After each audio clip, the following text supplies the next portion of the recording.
Hey everybody, how y'all doing tonight? And let me get caught up here. First one in that I saw was Joe C. And then I saw Sampy and Ginger at Not For Nothing Homestead. And then I saw Avid, long string on Avid there. Avid. Melinda. Hey Melinda. And let's see, there's Piggy, of course. And yeah, I see Piggy asked anybody heard from Linda. Go see. Yeah, I checked. I thought I had seen a post from her on the Facebook. I had seen one, but it was from a few days ago. I haven't seen anything from her about 6 days. Christine from Christine Mississville Farms messaged me asking if I'd heard from her. She's concerned about her. Yeah, I haven't seen her in chat. And the thing about it is, I mean, I remember seeing her in my chat last week. I think I saw her in Piggy's last week. Yeah. That would about be right 6 days ago from the time we heard her. I knew she wasn't feeling it because she'd been sleeping. I think she left out a little bit early to go to bed because she was tired.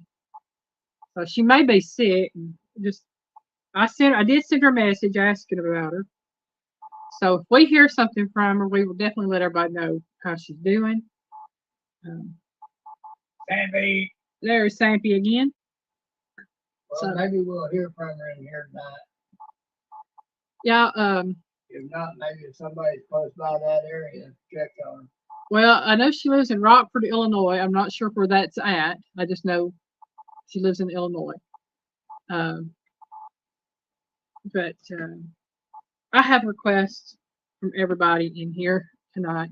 Please keep Piggy and I in your prayers. We're going to be doing some stuff this week. And hopefully, and I'm saying hopefully, it will change some things for us. It's going to be looking in on some stuff. Yeah. Josie said, starting to snow hard out. Ooh. We don't like the snow. It says it's supposed to snow really bad outside. Got 2 state warnings. There's a final. Okay.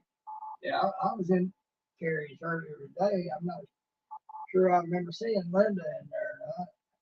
Yeah, Melinda said she wasn't in there, so yeah, I listened while Piggy was in there. I was busy doing other things. I was working on a video. Neil. Hey Neil, welcome in.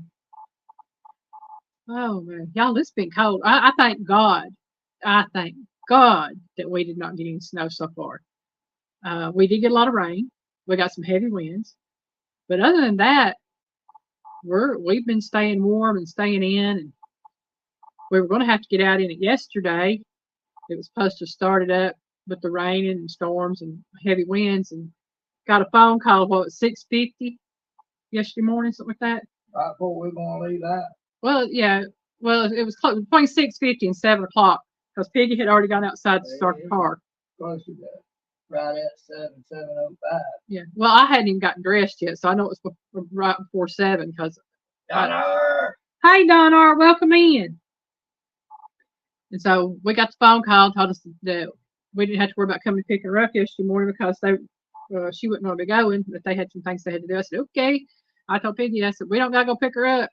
He said, I'm going to cut the car off. I said, go back to bed. He said, yes, ma'am. We'll go back to bed. And that's what we did. We slept. I was tired. Let's see.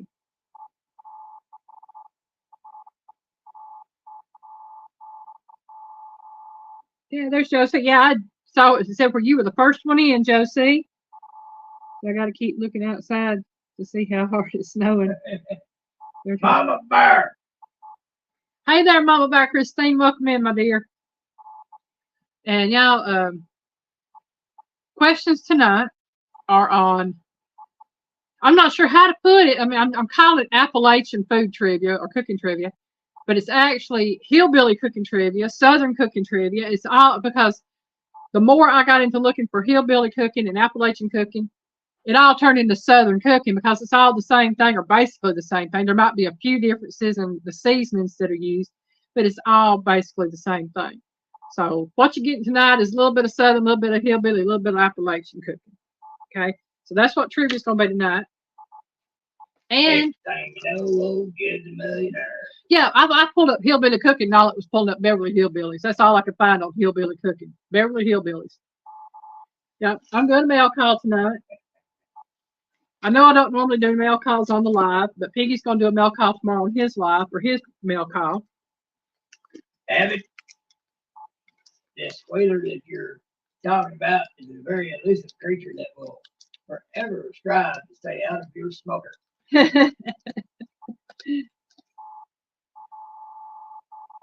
Oh boy, my fave. The thing is, I'm pretty sure I already know what's in here. It's something I won in a giveaway in December. At Kettle Kitchen's Noodle November live stream giveaway. I showed the dough roller I won. And I may have to have Piggy open this for me, y'all, because this thing is, yeah, I'm going to have Piggy open it and I'll take everything out. I got scissors here if you need them, bud. I got a razor knife over here. The topic is Appalachian cooking, but it can also be hillbilly cooking or southern cooking because they're all three basically the same thing. And it's going to be, all three of them are going to be tied in. So southern hillbilly Appalachian cooking or southern Appalachian hillbilly cooking or Appalachian southern hillbilly cooking. I don't know. It's just something like that, you know. Yeah, but I'll say this. The Piggy might be more elusive than the Sasquatch Bigfoot.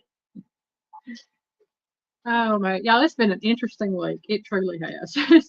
But then again, isn't it always? Always something. Yeah, I miss Miss Linda in here asking, so what's for supper?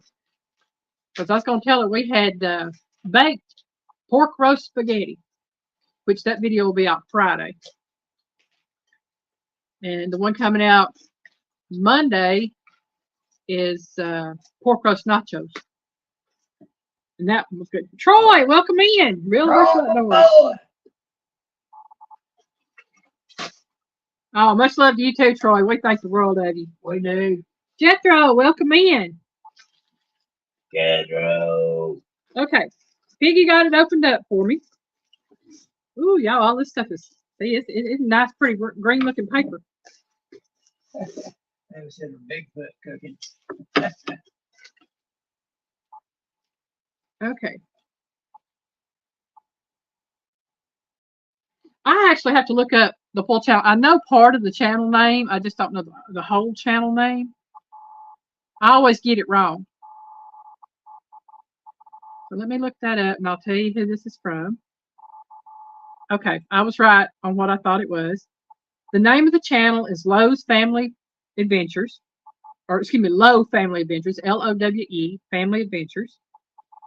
And they donated a prize to Tony at Kettle Kitchen for the giveaway. And the prize was a, I think, Pioneer Woman tea towel and spoon rest set.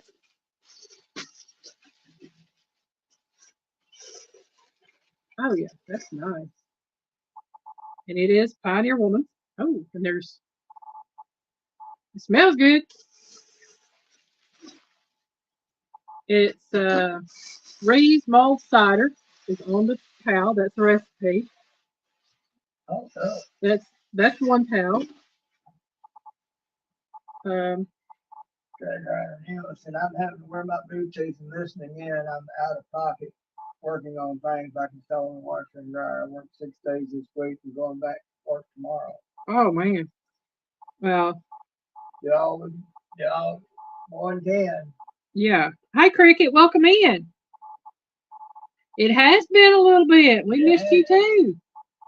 Glad to see you. And this is the other towel. It is a blue check. So I have a red checkered towel and a blue checkered towel. That's actually really nice. I like that. Best out of best catches in there. Too. Hey Molly, welcome in, my dear. And I will. Somebody else that likes tape, yeah. Which I have to say, I'm pretty bad with the tape myself because I really do like the tape. Piggy likes it even more than I do. Oh, I do. I put that there. And this is nice. I have fun taping.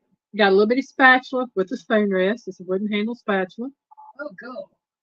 Yeah. And let me get this off of here. That's rubber band, I think. Yeah. Okay, take that out. Oh, that is nice. Let me get that off of there.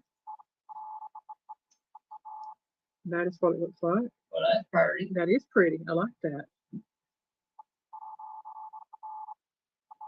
So that will go with some other Pioneer Woman stuff. All the Pioneer Woman casserole dishes and things like that I have, don't none of them match because I got them off Christmas. The person that gave them to me, which I mean, I understand it. She bought the set and then divided them between me and my sister-in-law.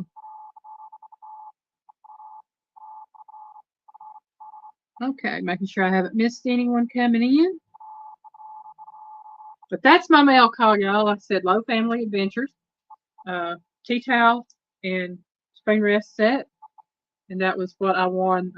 It was in the hashtag part of the giveaway in the chat. And Piggy, I'm going to give you this. So I don't Give me what you want to do with it. Set it over on your table for time being, and then I will put it up later. I just don't forget because the kids will get up there and want to play with it. Oh, I know. That's why I said when my live's over, I'll do that. Oh, toy. Yeah. Put my scissors up.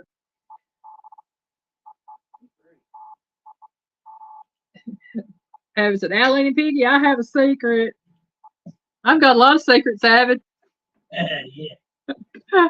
I know something you don't know. I know something you don't know. Yeah. But that's okay, I Avid. don't know. You can share that secret with us later. Okay. Let's see. It is, according to my time here, about 12 after. We got a few more minutes. But yeah, Piggy and I have we've had an interesting week. It's I don't know if y'all saw the short I put out with the rainbow, but y'all, that was the most beautiful rainbow I think I've ever seen because we were coming down the road toward the house, and Piggy said, "That is just beautiful." And I looked at it and I saw that rainbow. Yeah. And it was a double rainbow. Jazzy Jones. Hey there, Jazzy Joyce. Welcome in. It was. There was 2 rainbows that we could see, and I think there was a third one, but it's so shadowed I couldn't really be sure. But I mean, you could see the perfect boat. If I had gotten the picture from when we first saw it, I mean, you could see it from almost end to end. Hold on. What did I just Yeah, see? the end of it is right over here in the neighbor's yard. Yeah. Thank you so much, Joyce. You didn't have to do that, my darling, but I do thank you so much for that. Oh, That's so sweet. ain't it though? Appreciate it. Yes, we definitely appreciate it. Yeah, I said the rainbow. I mean, you could see it was perfect bow art. You could see the whole thing. But when we got home and I tried to film it, I could only get part of it, and it kind of broke my heart that I couldn't get the whole thing. But it was still beautiful, and it just brightened my day to see that. Well, we love you too, guys. We do love you. Miss seeing you in here. Like I say at the end of my video, Piggy loves you. That's it. He does. We do. We love all of y'all. And like I said, if y'all could just please keep us in your prayers that God's will be done in our lives. Piggy and I are going to be checking into some things this next week that we hope to change, that will change our lives for the better. And it's something that we've been praying about, and finally God has shown us some things and laid it on my heart that we need to start working on that. And that's what I was doing, was waiting on his time to do some things. And another thing I want to show you, I got new stickers, y'all.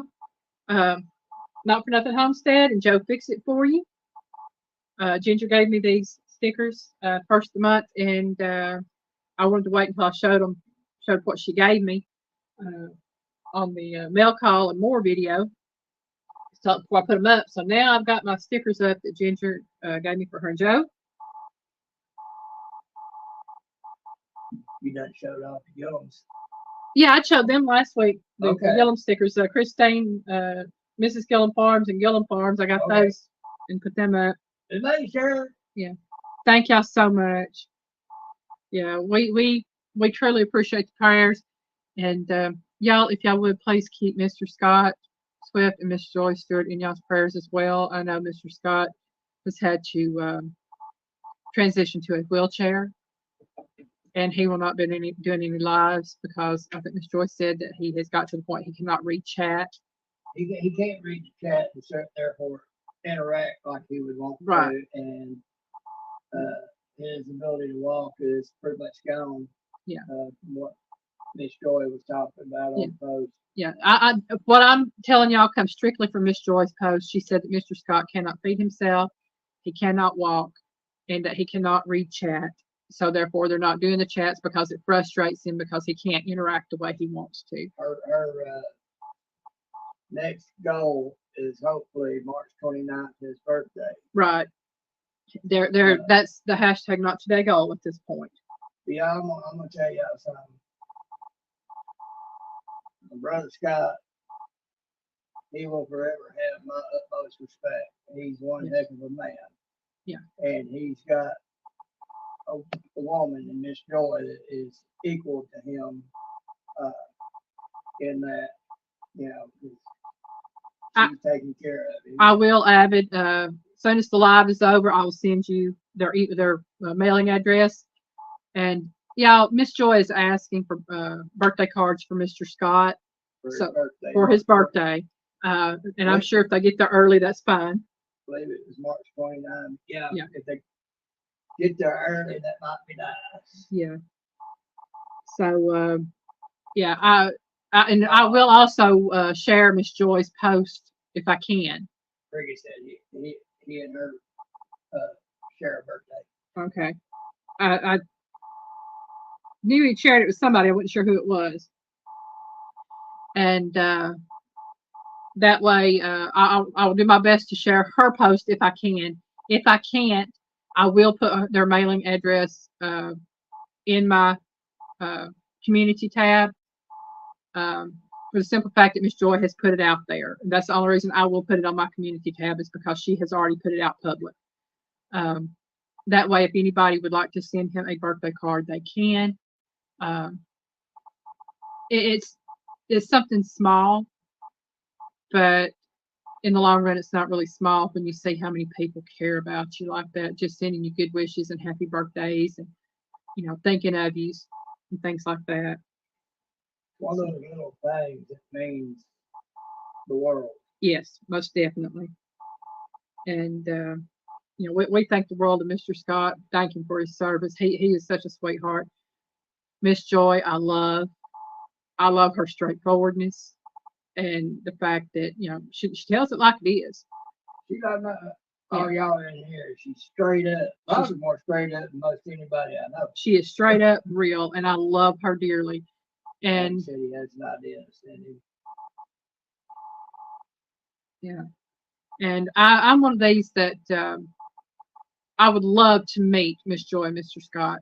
I don't know that I will ever get to meet Mr. Scott in real life. I have talked with him through chats and live streams and things like that, where I've been on the same panel as him. It's not the same as meeting in real life, but I have got to talk with him. And I've talked to Miss Joy on the phone once or twice, but I usually send texts with her back and forth. Ricky, he is a very humble man. He is. He's a very good man. Scott Swift, Molly. Yeah, Mr. Scott Swift, Joy Stewart's husband. Mr. Scott is, I think somebody said earlier he had stomach cancer. And his birthday's coming March 29th. That's Miss Joy's next goal for him to be here. Yeah. And that's why I was saying, he's transitioned from a walker to a wheelchair because he can no longer walk. He can't feed himself, and he's getting worse, but they're taking it day by day. He has his good days, he has his bad days, and all the thing that just really amazes me is yes, the amount of fight in him. Scott is a Marine. He is a fellow Marine. Yeah. Yeah. The amount of fight in him, folks, he is the epitome of a Marine. Oh, yes. I'm just going to tell you that. Yeah, he's been fighting for well over a year.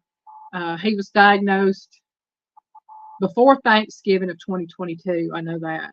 He was given 6 months. Yes, he was given 6 months or less, and he has fought and lived well over a year past, because Thanksgiving was a year. Right at Thanksgiving was a year that he had been told he only had 6 months.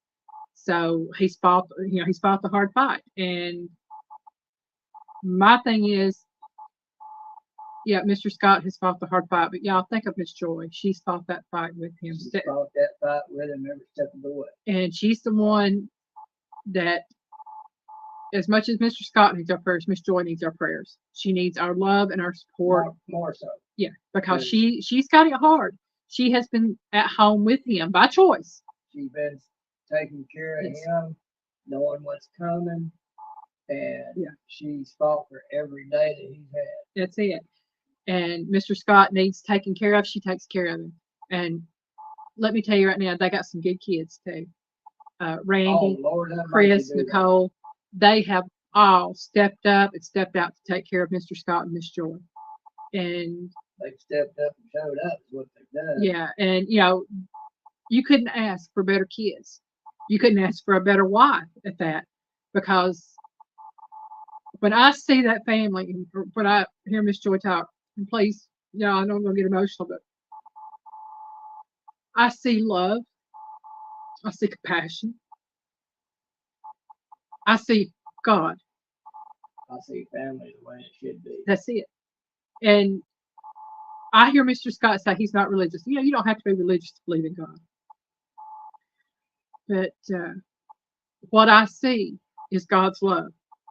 And a lot of people might not say that, well, why is Mr. Scott going what he's going through? I don't know. Only God knows. But there's a reason. And it could be that what Mr. Scott's going through is meant for others to see, and see how he deals with it and how he's dealt with it and how his family have dealt with it. Because when you see that, and you see that family's love for each other, and that's an amazing thing. It's something I have not seen a lot of in a long time, other than the strength of family. Yeah. What strength of family should be. Oh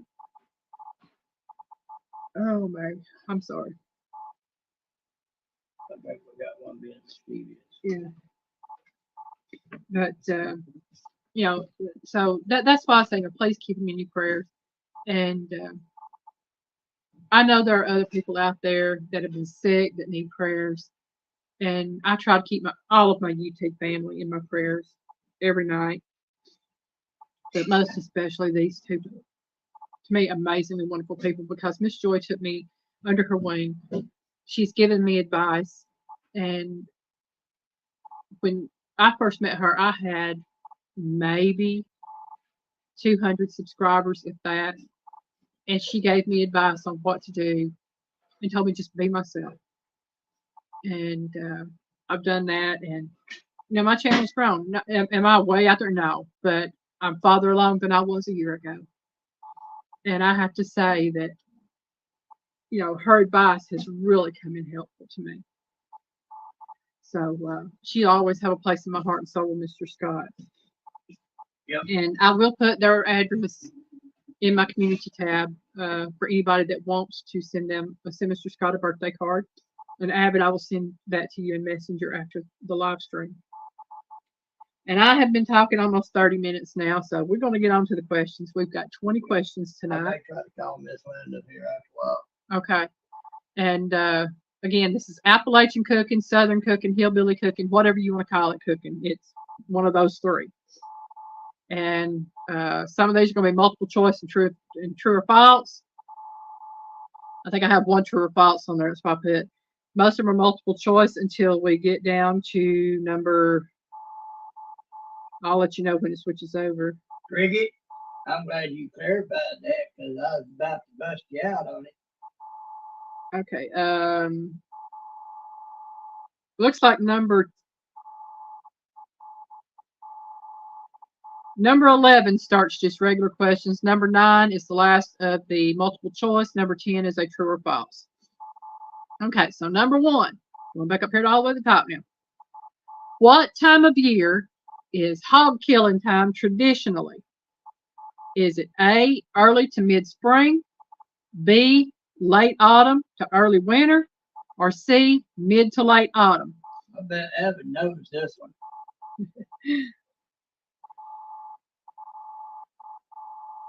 Okay.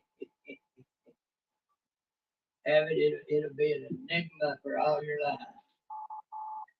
Yeah, Miss Cricket, I do. I admire them both. I really do. Mama Bear, yay, ABC. Mom Bear said A, Evan said spring, Joy said B, Dar said C. At Junkin Jeff Barbecue, welcome in. Cricket, yes ma'am.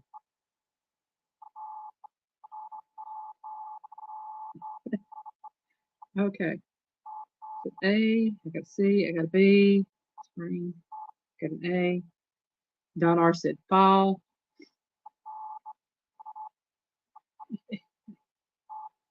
Then he said C. Yeah. All right, yeah. The answer. Melinda said A. Yeah.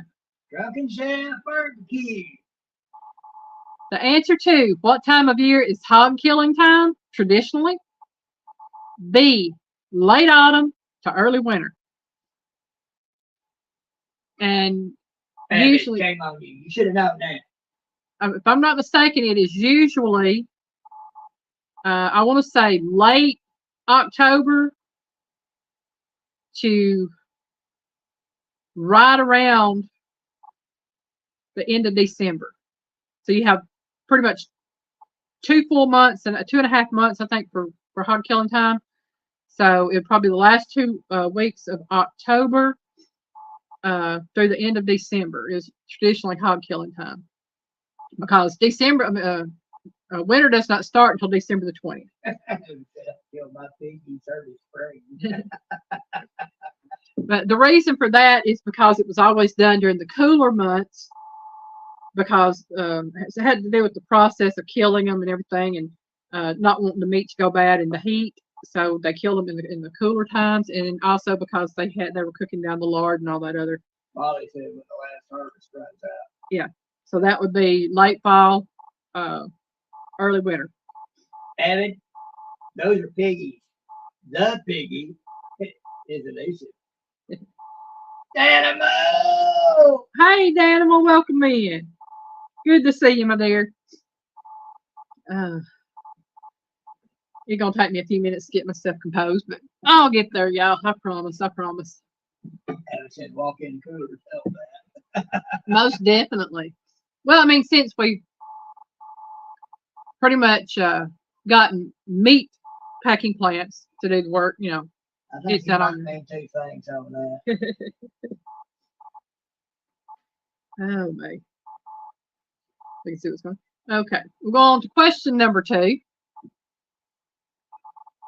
This leafy green grows wild along the edges of fields, usually, and can be eaten like any other green. What is it?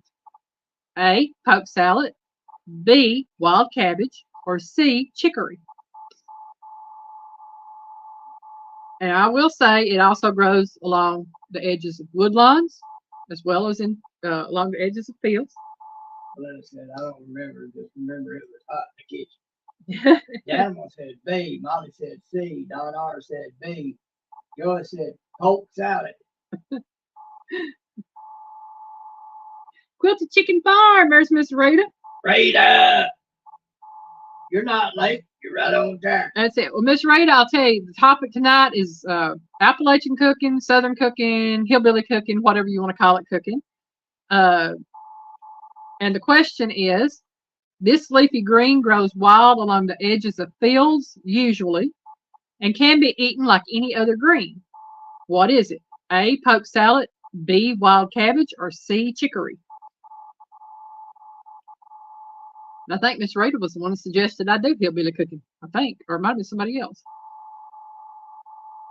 I don't remember who it was. She said this was going to be a fun topic. That's it, the fun topic. She said A. Melinda said A. Abby said not Piggy's cooking. Mama Bear said C.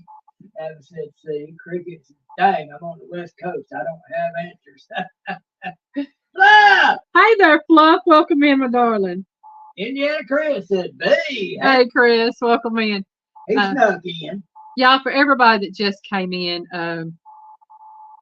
Miss Joy Stewart has asked everyone to please send, if they would like to, please send Mr. Scott a birthday card. Buck! Hey, Buck. Welcome in. She put out. He said D. Mary Jane. She put out a community post with her address in it. And I'm going to make a community post tonight after my live, and I will list their information for anybody that would like to send a birthday card to Mr. Scott. His birthday is March the 29th. I believe, if I'm not mistaken. Yeah. Rita said, remind me not to go to the dollar store after dark. I can't see how to drive after dark. Hey, I know the feeling. And anyway, I was letting everybody know what Miss Joy had posted on her post, that Mr. Scott is now in a wheelchair. He cannot feed himself, and that he cannot see the chat. Mama Bear said she'd like the address. Okay, Mama Bear, check my community post later this evening. Or if you want me to, I'll send it to you email. Just if you want me to email it to you, just put it in chat. And if I see that, I'll send it when I send Abbott's to him. But yeah, you know, Mr. Scott is he's going down. But we knew this was going to happen. Miss Joy knew it was going to happen. Maybe, but he's doing it like a Marine. He's doing it like a Marine. He's fighting it every step of the way. Yeah, I feel for them too, Fluff. I do. That's what kind of got me. I'm trying to get myself back up going again. But for everybody, that answer to the question number 2 is A, poke salad. And you might have to do a little bit more process to it when you cook it. Like you have to wash it several times, at least 3 times. Wash it 3 times, boil it 3 times, then fry it down and all that good jazz. But it's good when you cook it because Piggy didn't know and he likes it. Let's just say I was feeling a little backed up, and I had a dose of that. And the next day, I was no longer backed up. Poke salad's good. Used to, we could find it all back behind the house, and now I think in the past few years I've seen one stalk. That's it.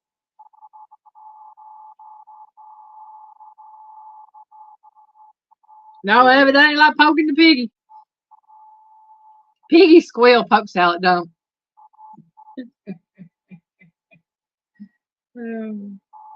I was squealing with joy the next day after I ate it, though. So Mr. Terry's sitting here waiting to answer again. He hauled out poke salad when you asked the question. All right, let's give Mr. Terry a chance to answer. Number 3. Mr. Terry knows what's good. These wild grapes grow along roadsides and paths. What are they called? A, dewberries, B, maypops, or C, muscadines?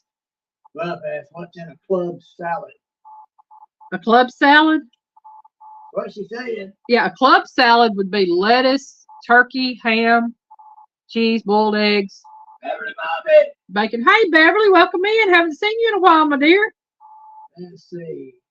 Rita said muscadine. Joyce said A. Buck said musk. Don R said B. Mama Bear said B. Melinda said C. And yet Chris said C. Okay. But the answer that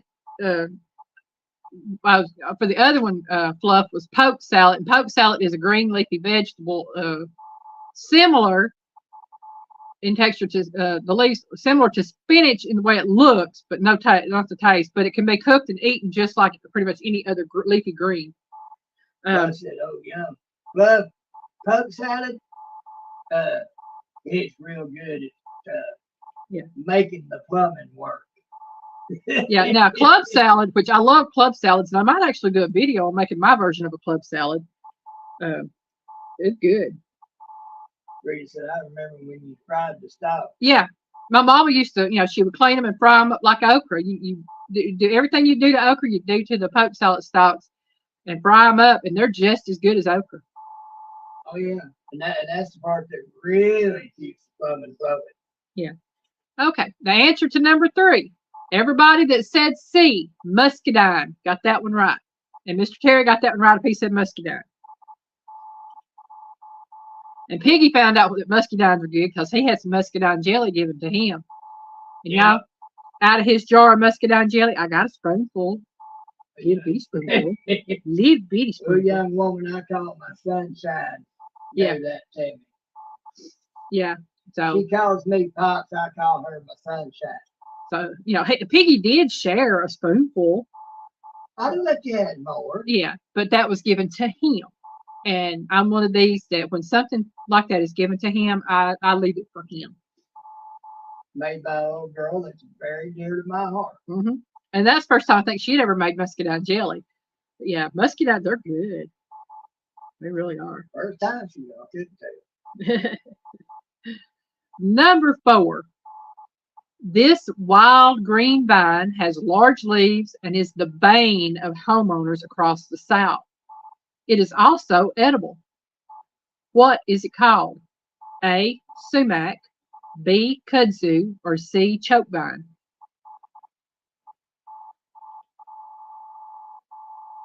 I don't have a clue. The animal was the first to pop an answer up on that one. Kudzu. Evan said A, Rita said B, Joyce said B, Donna R said A.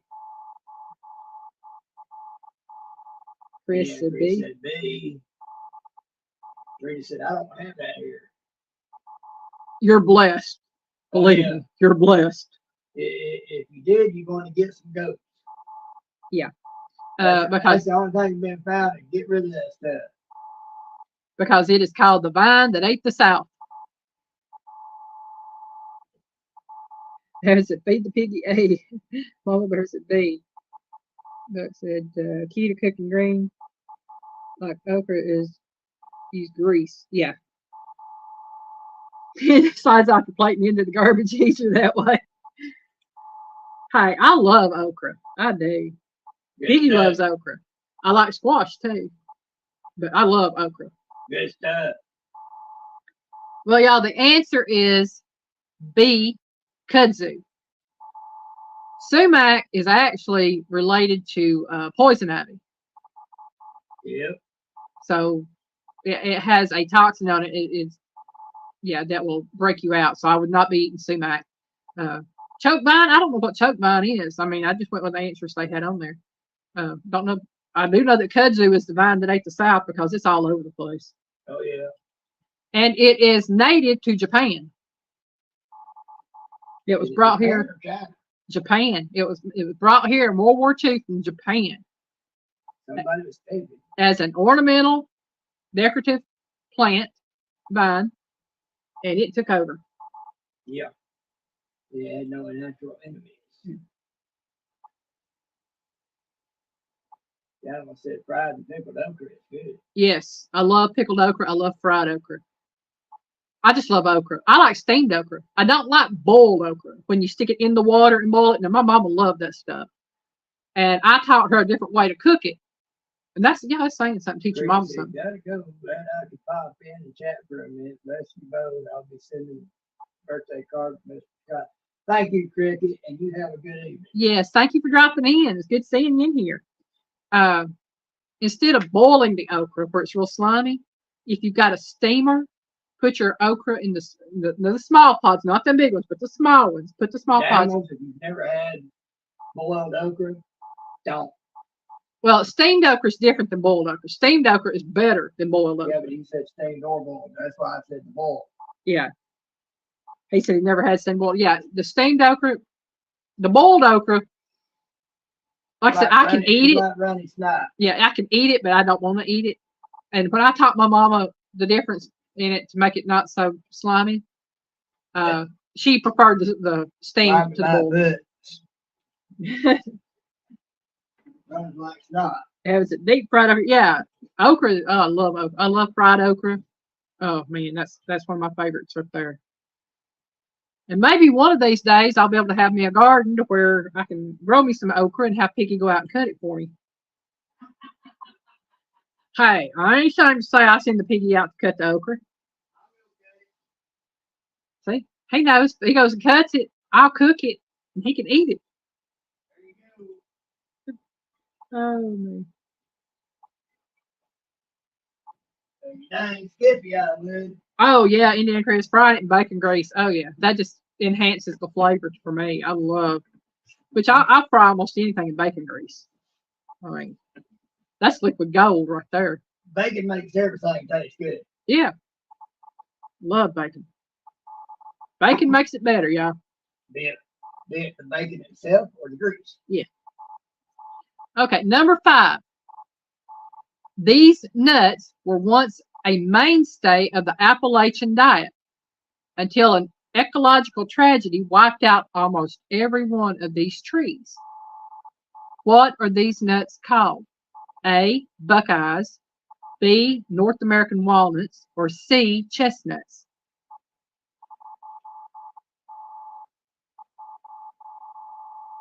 I saw, hi Tish. There's no judgment here with Tish Ross. Hey there, Tish. Welcome in. Purdy! Purdy, And, I love that post you made today. and Heidi Pooch in the background. That one said D's. And then he said B. Joyce said C. Melinda said A. Purdy said chestnut. Buck said walnuts. Chris will be right back. Okay. Well, okay. Now, tell you a little bit of history about this. There was a blight years ago. Don't know what kind of blight. I just know the blight affected these particular trees. And they are very few and far between when you find them. And sawyers that find them and get a hold of them usually pay a hefty penny first when they get them. Oh, yeah. And when they get them, it is because the tree has either fallen or has to be moved for some reason or another because you just don't move these trees. And that is the American chestnut tree. So the answer is C, chestnut. Um, and it was an ecological tragedy because chestnuts were very plentiful. Wood was used in a lot of things, making cabinetry and even building homes. Yeah. And yeah, but when the blight hit and took out the chestnut trees, it was bad. What? Purdy, Dan was getting on to you. What? He said they came up there and didn't get a hold of him. Oh, donated an organization and they gave me seeds. Carrie and I planted and they are growing here. Oh wow, that's amazing. That's a good thing because it would be lovely to be able to see the chestnuts come back. I know a man that would love to get in touch with you. His name's Nathan. Yeah. If you get seeds off of him, he might be interested in what you got. Miss Reed said chinquapin, chestnut. She said, Danny, we couldn't go because of the weather. Boots is still not feeling the best. Oh. Well, Pooch, make them boots up and get up, boy. Get the feeling better. Take care of yourself. Be that real old cowboy that you are. Kick that thing out. Yeah. I've always heard about chestnuts. I've never actually been able to eat any chestnuts because by the time I came along, they were very scarce.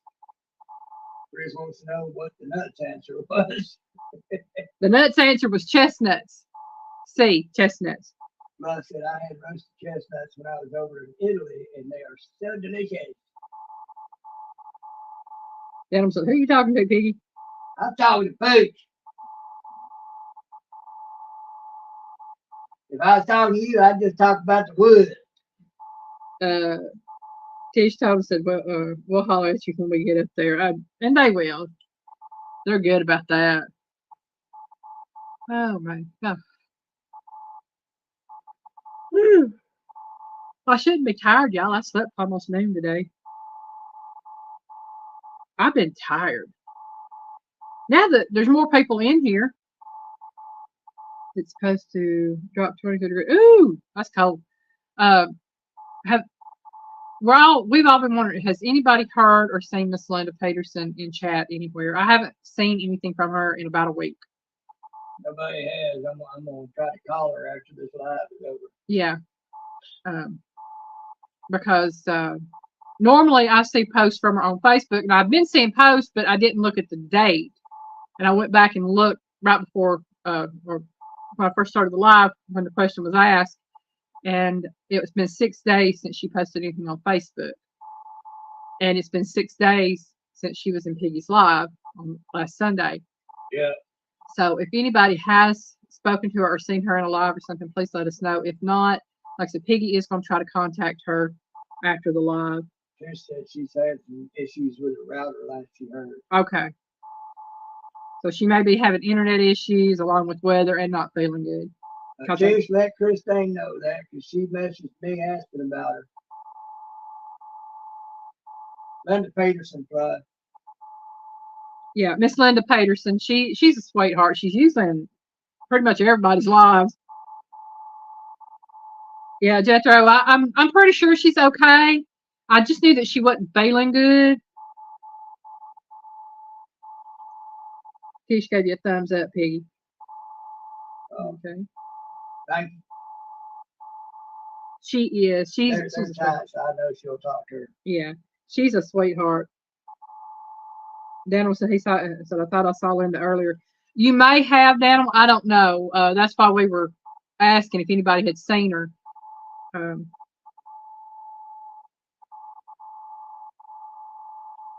Yeah, I mean, she gets around when she gets into the live stream. So that's why we were asking, because a lot of people might see her in live streams that we're not in or whatever.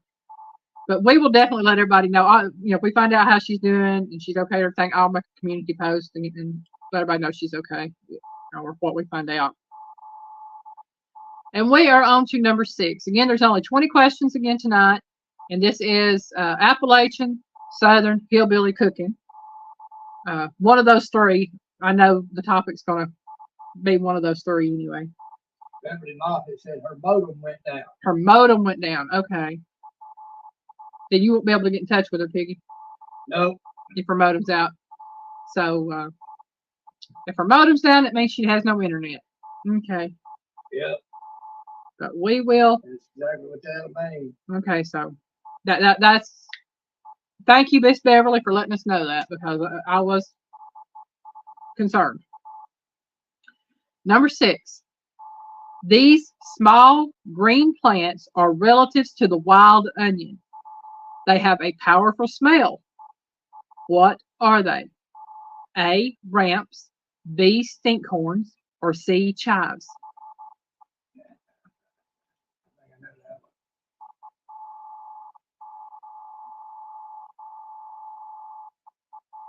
Hopefully she'll get her modem fixed soon. Or whoever she gets her internet through will get it fixed for her. Melinda said A. Animal said B. Chris said C. Danimal said or A. Mama Bear said C. Miss Rita said C. Jethro says A. Before I give y'all the answer, I'm going to ask how Piggy tell me what he thinks it is. Piggy says C, chives. Check one more time, see if anybody else has answered. The small green plants are relative to the wild onion and have a powerful smell, or A, ramps. They are very similar to wild onion, though they're not a wild onion, and they have a very powerful flavor. I've had ramps. They're actually very good. The answer was ramps. Ramps, R-A-M-P-S, ramps. Oh, ramps, I know those. We get ready to jump. We used to use them all the time when I was a kid on a bicycle. Yeah. Ramps are a small green plant that grows wild out in the yard and in fields, and has a very powerful. We'll get us a place of our own. People around the neighborhood might not like our yard. We'll be having some good stuff out there. I'm coming, man. Mama Bear Christine said, never heard of them. Who? Mama Bear Oh. said she'd never heard of them. Yeah, ramps. Don't feel like a local stranger, Mama Bear. I ain't never heard of me. The only reason I had heard of them is because I've actually ate them. So, I mean, I knew. You don't really want to help. She went out there for a second. She turned around. She was looking up. Oh, they're back in. Like, wait a minute, it's cold. Yeah, I have had kitty cats in my house now for, well, I'll accept for about 15, 20 minutes. They'll go outside for 15, 20 minutes, then won't in. Go outside for 15, 20 minutes, come in. And some of them go outside, and if I'm going to bed and they go outside, they're outside for a couple hours before I get back up and let them in. Bella said, I've jumped the ramp, never eaten one of those. Yeah, Daniels, I know what you mean. I find it kind of hard to eat one. I think there, I mean, it's amazing what you learn that has been staple foods for years. Hey, them folks back in the day knew what they was talking about. I mean, that's just like people eating dandelion greens and using dandelions and dandelion roots and things, you know. That's one of the ways they help keep their health. Yeah, you eat natural foods. And I'll be honest with you, I've never had dandelion greens. I would like to try them.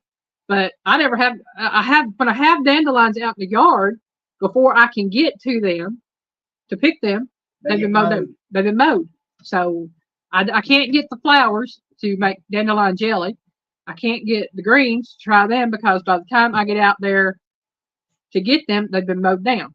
Well, if we see some, we might try to get some so we get the seeds off of them, maybe make a planter of them. Yeah.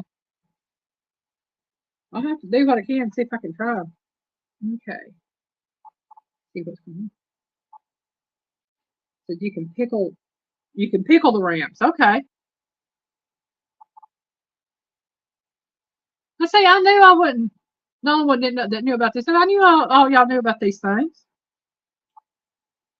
It's because you live and you learn. Number 7. The native Cherokee referred to these 3 crops as the 3 sisters. What are they? Is it A, corn, apples, and sorghum?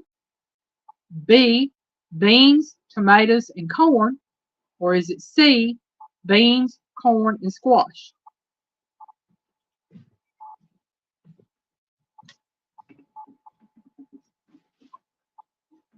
Daniel said, I can pick your dandelions until you laugh out loud.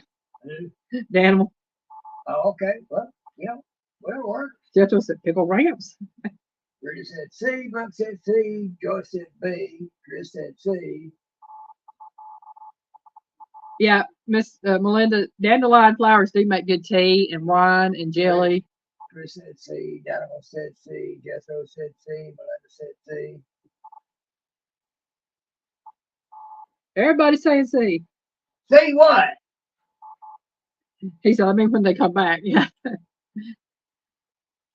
And everybody that said C is correct. It is beans, corn, and squash. That is the 3 sisters. I was going to compare to Jethro. He said pickled ramps because who is it? I think it was Melinda. Yeah, Melinda said you can pickle the ramps as well. And Jethro, again, ramps are, it's a green that grows, like I said, out in the yard and fields, very similar to a wild onion. It is, like I said, you can eat it. They have a very pungent flavor, but they can be pickled. Yeah. Now I will be back in just a moment. I got to run to pay the parking meter, and Piggy will entertain you while I am gone. Oh, she's leaving now at the mercy of the piggy.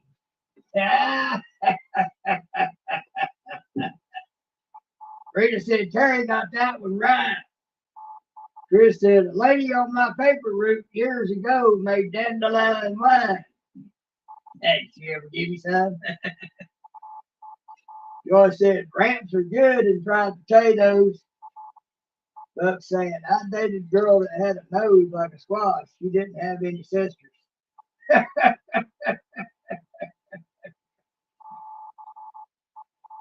Oh, man. Buck, I don't know about you, boy. But hey, heart's in the right place. That's all that matters. Oh, man.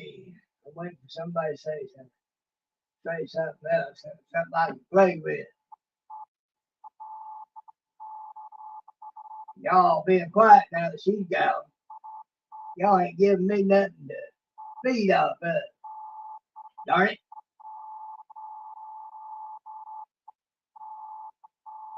Well, night thought come up. Ain't no fair. It's not the same.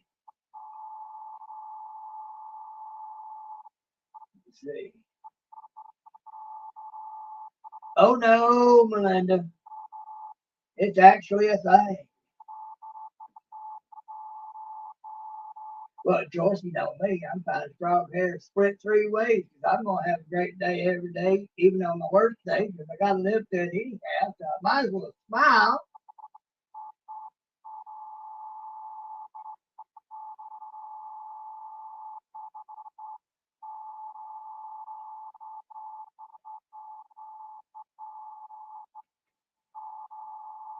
The animals ask, at what stage do you pick dandelion for jelly?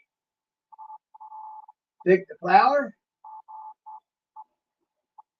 What? The animals ask, at what stage do you pick dandelion for jelly? Pick the flower? Yes, the flower. She's back, y'all. I'm back. I'm back. That didn't take long. She felt for you, so she made sure she heard and got back. Well, I had to pay the parking meter. What can I say? All right, kitty cat, go ahead and get down. There you go.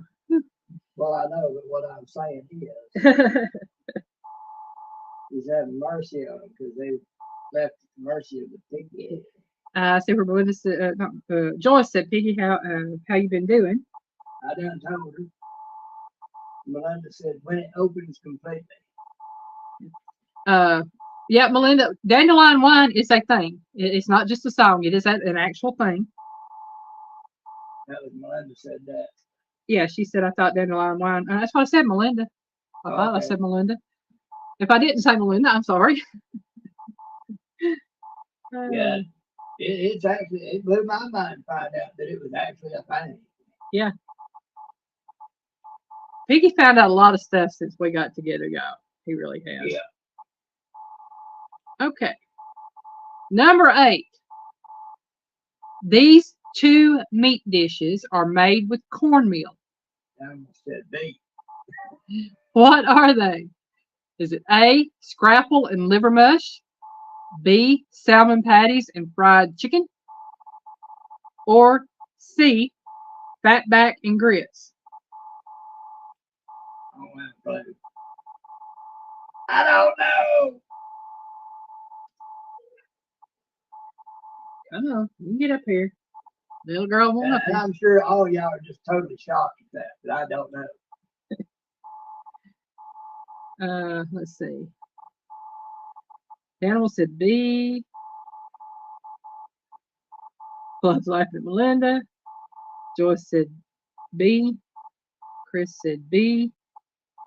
Melinda said tamales. That's made with masa. Yes. Buck said B. Rita said C. Fluff said B. I think she said B. And Melinda said, hey, Fluff. Okay.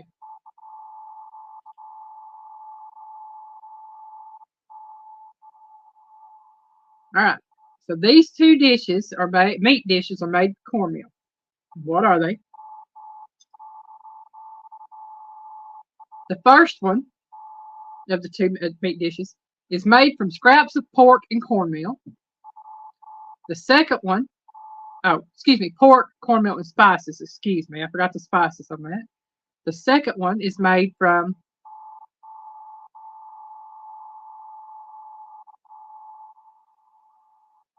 Probably said B. yeah. All the answers are B and a C. But the actual answer is A, scrapple and liver mush. That just don't even sound good. Scrapple is made from the scraps of pork, cornmeal, and spices.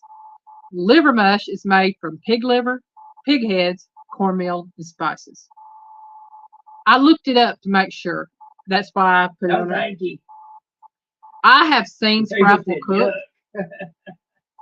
I was watching an episode of Diners, Drive-Ins, and Dives, and they were cooking scrapple, and I'm like, what is scrapple? And no sooner had I asked what is scrapple than they went into detail telling what scrapple was, and I'm like, I'm not going to say I wouldn't eat it because I don't know. I might eat it. I mean, I'd try it. I'd have to be in awful bad shape. It don't necessarily mean I would like it, but I would try it. Yeah, Miss Rita going, yeah. Anything to do with like the liver mush and all that. I'm not sure. I like liver. Don't get me wrong. I've never eaten pig liver. I don't know that I would, but again, I'm not gonna say I won't because I don't know. Aaron, up in the Aaron. Aaron! Aaron got a new favorite song. Come on, Eileen. Yeah. Buck said you have to put syrup on scrapple. You have to put syrup on scrapple. Okay. That's what he's trying to do. When I saw they had put gravy Buck, over it it. ain't scarlet apple either. You don't know that, it might be. Scarlet apple. Yeah. Aaron, that little ditty that you come across on your live yesterday, that popcorn, I looked that up. And I did that for Snap for some of my peeps today. 351! Hey, 351 Cleveland. Welcome in. Oh, boy. But yeah, like I said, I'm not going to say I wouldn't eat something because I don't know. I don't know how hungry I'd be. Don't know how hungry I'd get. I ain't never been hungry enough that. That's what I'm saying. I have to be in pretty bad shape. Yeah. I would have to be desperately hungry to eat a lot of different things. But I ain't going to say I wouldn't eat them because I see people eating them and they're surviving. I might not like the taste of it, but if I'm hungry enough and my belly needs filling, I'll eat it. Hunger is a main thing. Yeah. What's that I was saying? What don't eat me? I'll eat whatever don't eat me. Because yeah, you eat whatever comes that's your it. way. I'll eat wild animal. I'll eat venison, pheasant, turkey. But there's wild turkey out there. That's good stuff. I ain't talking about that. Now, as far as using all parts of the animal, like the picket. Now, my mom, it was my granddad actually bought a pig's head from the butcher when we lived across the road from the butcher. That was in Kentucky when I lived up there, and he had him saw the pig's head in half, and he had Mama cook it for him. And she baked it in the oven. She salted it really good, put seasoning on it. And because she'd never cooked one, she said, I don't know what to do with this. Poppy said, you just salt it down real good and put some seasoning on it, and then you pop it in the oven and bake it till it's done. And she did. And they ate it. I didn't. I said, y'all can have all of it you want. I don't want a bit of it. I will eat my bologna sandwich. And my granddaddy told me, he said, some of this stuff is in that bologna sandwich. I said, yeah, maybe. But I don't got to see it. I just see the bologna. And I taste the bologna. Don't mean I got to taste all that. I had a friend of mine I used to work with, named Sarah. He's Cambodian. We was talking about certain things, and in response to him on one thing, I told him, I said, Sarah, I said, y'all be here after we are. I said, because there's a lot of us who starved out before y'all would. Because y'all eat things and know the things to eat that we wouldn't dare. That wasn't bologna. Yeah. I need a drummer for my new band. Oh, man. I ain't got what it takes anymore, Aaron. But yeah, I mean, that was the answer to that one. A, scrapple and liver mush. And on number 9, what is the most common preparation for squirrel? A, fried, B, dumplings, or C, soup. And I got it wrong. You gotta shoot it first. Well, I didn't say that. It said, what is the most common preparation? I guess this is after you shoot it or kill it, whatever. You catch it. Well, that would be the first preparation is go out, find it, shoot That wasn't an option. it. Just saying. Aaron says fried. Animal said B. Molly said A. Melinda said A.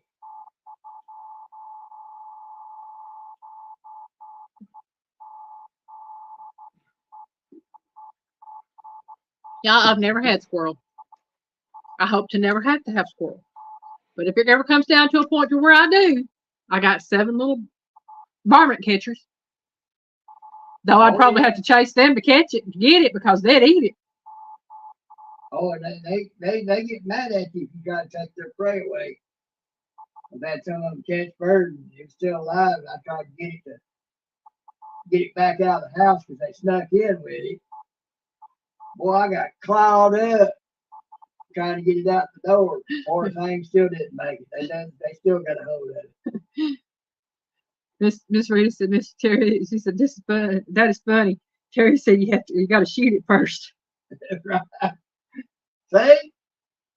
I got a man that knows. Backing me up. Mulver said, I missed it. Aaron said, in gravy. Rita said, hey. Melinda said, question again, please. Question again. Said, dumpling. What is the most common preparation for squirrel? I'm going to say cooked preparation for squirrel. Is it A, fried, B, dumplings, or C, soup?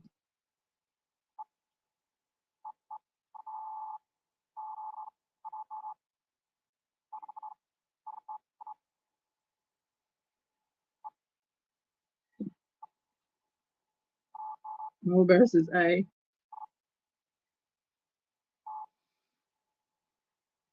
All right. Now, y'all, I told you, I got this one wrong. Got it wrong. My answer was A, fried. And I got it wrong. Because the answer for the most common preparation is B, dumplings. And see, I grew up hearing about squirrel dumplings. My mama talked about eating squirrel dumplings. And the reason being, when you're in a poor household, a lot of people know about growing up poor, you make the meat stretch as much as possible. Well, if you're frying that sucker, there ain't a lot of it to fry. And ain't nobody going to get no good piece of it. So if you put it in dumplings, that meat's going to get shredded out and put all over. And everybody going to get a bite of meat with their dumpling. And you hope you have more than one to fry up. Yeah. Fried and smothered in gravy, the only way to have it. You got one of them big fat boys. That was a yuck. But I'm just saying, I mean, that's the whole point of casseroles, dumplings, stews, and things like that, is you make the meat stretch. What? Aaron said we use rat trap screw to a tree with finger butter to save bullets. There you go. I can see that because, yeah, I can see that. Definitely. And then that way you ain't got to worry about how much meat the bullet took out on its way through. And having to try to pick out the bullet. Right. But yeah, that to me, when I was little growing up, we never had individual portions of meat. Now, yeah, we had fried chicken, don't get me wrong. But it was a case of like hamburgers and things like that. We did not have hamburgers. We had hamburger helper, we had meatloaf, we had casseroles, things like that. But we never had individual hamburgers until I was 8, 9, 10 years old. I think the first hamburger I ever had was in school. So I learned at an early age, Mama and Granny would take a pound of meat and make it spread out through a dish to feed 8 to 10 people.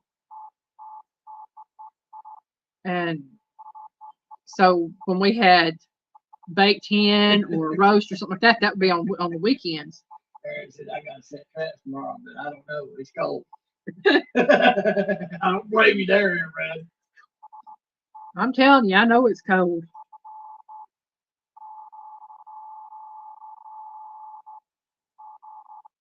Linda said, we always had plenty of meat. Got at least 20 of them.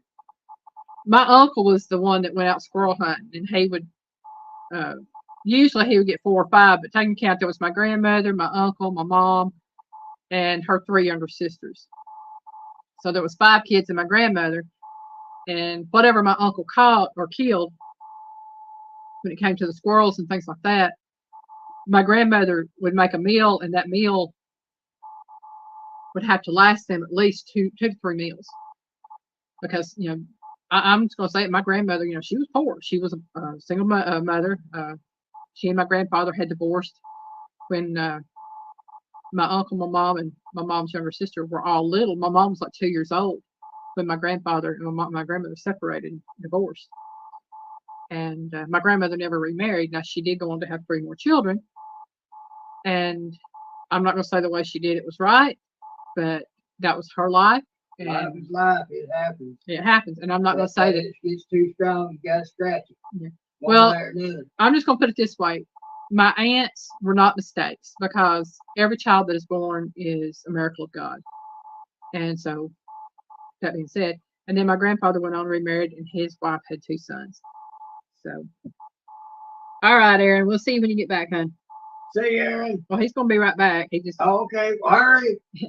But like I said, so with my grandmother being a single mom, and she worked out in the cotton fields picking cotton, and doing any kind of job like that she could do, raising her kids, they ate whatever they could get. And if it meant having leftovers, then that's what they ate, was leftovers.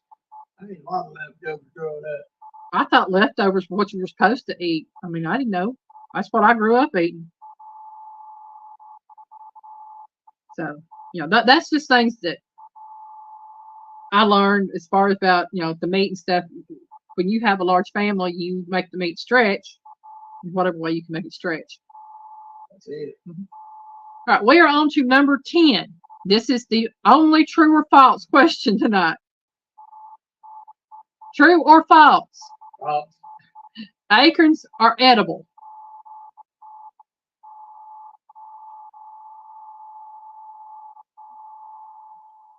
I know the squirrels like them pretty good. Cooking chicken in. True. Chris said no. Well, he put an asterisk behind it because it messed up on above where he's writing. Cooking chicken in my new Ninja oven. Oh. Well, I hope your Ninja oven works very well for you, because Mama Bear said true. The animal said true. Chris said false. Melinda said what? Rita said true. Joy said love your stories, Mrs. Wayne. Oh, thank you. I like sharing them. All right. True or false? Acorns are edible. True or false? That is the question. Yeah, she's told me something that's had me going, what? I said, you didn't say acorns right. I'm sorry. Sometimes I get tongue-tied and don't realize it, y'all. So it's acorns. A-C-O-R-N-S. Acorns. Come from an oak tree.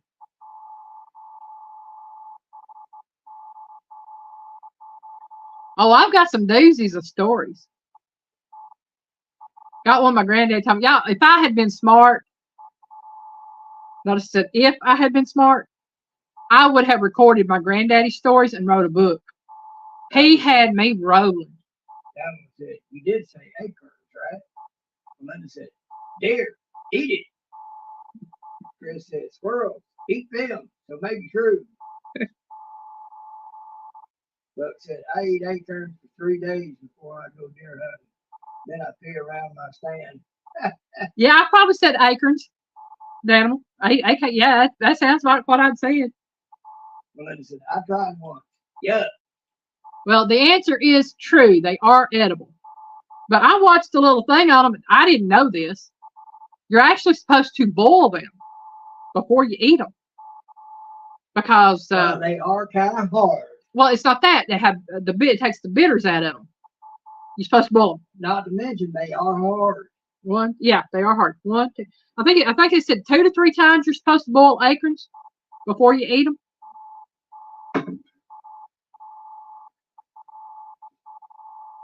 Melinda said, nasty. So I had learned something about the acorns. I was like, wow, I didn't know you were supposed to boil them before you ate them. But, hey, you're always learning something new. At least I am. I'm constantly learning something new. All right, all of these, this is not multiple choice. This is not true or false. This is just you answer with whatever you answer with. Melinda said, oh, nobody told me that. Don't feel bad, Melinda. I've done that too. I tried to eat it like a squirrel Yeah, would. I would have thought just, you'd pick them up and do whatever like you would with a pecan or something. Rita said, get rid of the tannin. Yeah, the tannins in them, yeah. That's the bitters, the tannins. That's why you steep your tea instead of boiling your tea. If you boil tea, it releases the tannins. If you steep the tea, it keeps them from being released, but it releases the flavor and colors. That's why if you have bitter tea, that means that your tea has been boiled instead of steeped. I boiled mine, it was never bitter. You put enough sugar in it where it'd never be bitter. It might be that too. I learned about that in food production in school. That was how I learned how to make proper tea. Personally, I prefer sun tea. Get you a big old glass jug, get you a big old thing of water, pop you some tea bags in there, and put that sucker out in there in the hot sun. And in a few hours, you'll have you some tea. Oh, I know about that too. That's good tea.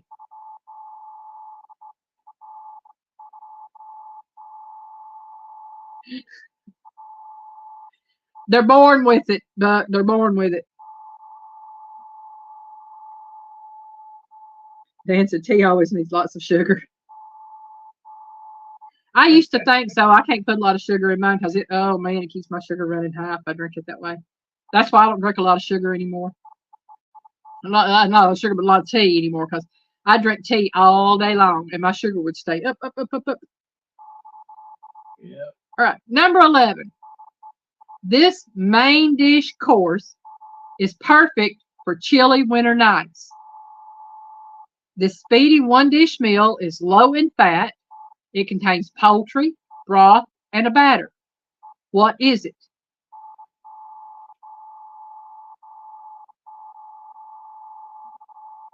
I think I know this. Buck says I put honey in my tea. That sounds good. Yeah. Down But same here, and I live in the sugar capital of Queensland, but we all know that sugar is poison, but we're not allowed to say it up here. Oh yeah. Well, yeah, it is. It is a drug. It's more addictive than cocaine. Mm-hmm. It is. It is probably one of the most addictive things in the world because everybody's addicted to it. That's why you find sweets keep getting sweeter and sweeter and sweeter because people stop buying them after a while because it's not meeting their need. Yeah. So they put more sugar in it and people start buying it like mad again. Okay. Danimal said soup. Rita said chicken and dumpling. Indiana Chris said chicken and dumpling. Danimal said chicken and dumplings is high in fat. Laugh out loud. Depends on how you make it now. If you don't use the skin and just use the meat, it's not high in fat. The skin is where your fat is. But the skin is also the skin and the bones are where the flavor is. Yep. Rita said I have that addiction. Melinda says chicken and dumplings. Buck said and Piggy, I think Earl Grey. I drink Earl Grey like Picard.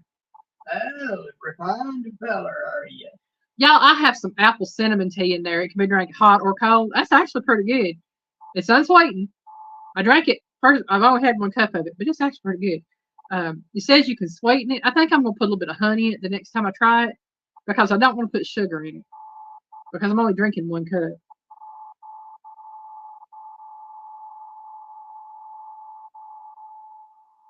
Oh, wow. So there are more sugarcane properties up here than fish. The sugar company is dredged the ocean so the great big ships can transport the sugar overseas. I can see that, yeah. I can. And so, although I love them. Oh, I love chicken and dumplings. I do. I don't make them as much as I used to. It's because I don't know how to make a small pot of chicken and dumplings. And when I make a big old pot of chicken and dumplings, Piggy and I have to eat on it 3 or 4 days, 5 days, and I get tired of them. Then I have to throw them out or feed them to the dog. Well, by the time we try to eat on all of it, she's made other stuff because videos and hard to get back around to it. All right, Miss Rita, you have a good evening, sweetheart. And the answer is, you were right. The answer is chicken and dumplings. Hey, Derek, welcome in. Again, we blame you for those nachos. They're coming out Monday, y'all. The answer is chicken and dumplings. And Derek, be prepared to be tagged in the video Monday for my version of pulled pork nachos because you made me do it. You made me hungry for pulled pork nachos. Yes, you did. And also, I'll put it this way: Piggy enjoyed them. I sure did. Yeah. All right. Again, the answer to that question, to question number 11, company side, the company. Y'all, I can't even talk. The main dish course, perfect for chilly winter nights, was chicken and dumplings. Does it contain poultry, broth, and a batter? Well, chicken broth, and dumpling batter or dumpling dough. And chicken dumplings are good stuff. They really are.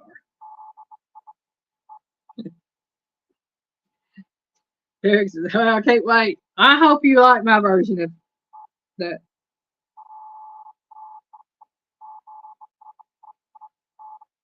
Yeah, I mean, my mama, she'd make chicken and dumplings, but my stepdad loved them. And he'd eat half the pot. He just loved them that much. So I wouldn't have to eat but maybe one little bowl because he and my mom loved those things. And I didn't really, don't get me wrong, my mom made excellent chicken and dumplings. I loved her dumplings. I just didn't like the rest of it because she didn't take the skin off or the bones out. Said I like drop dumplings. Yeah, I do a lot of drop dumplings. To me, they're easier. They're fluffier. They're easier to make than the rolled dumplings. But you get that doughy thing going on. Yeah. Nom, nom, nom, nom. Yeah, chili's good for cold nights. Butter in his mouth. Neil! He said, I answered true. Well, you got it right if you answered true. Folks said chili is good for cold nights, but the downside is you can't open the windows. Mama Bear said, I made crock pot chicken and dumplings Thursday. Hey, that sounds good too. Said, but I miss my granny's homemade rolled dumplings. My granny made the rolled dumplings, and hers were the best. I'm sorry. I love my grandmother's chicken dumplings. Like I said, though, my mama, she would make the drop dumplings, but she wouldn't take the skin or the gristle or the bones and stuff out of the dumplings. What you got in your bowl is what you got in your bowl. And I didn't like the gristle, don't like the bones, I don't like the skin in my dumplings. So Piggy will tell you, when it comes time to make chicken and dumplings around here, the chicken gets boiled, you broth and stuff gets made. The chicken comes out of that and sits and cools for a minute, and then you skin that sucker and you take it all off the bone and break up the meat, and then you put the meat back in, put your dumplings in and all that. We don't do skin and bones and gristle in our dumplings. I'm picky that way.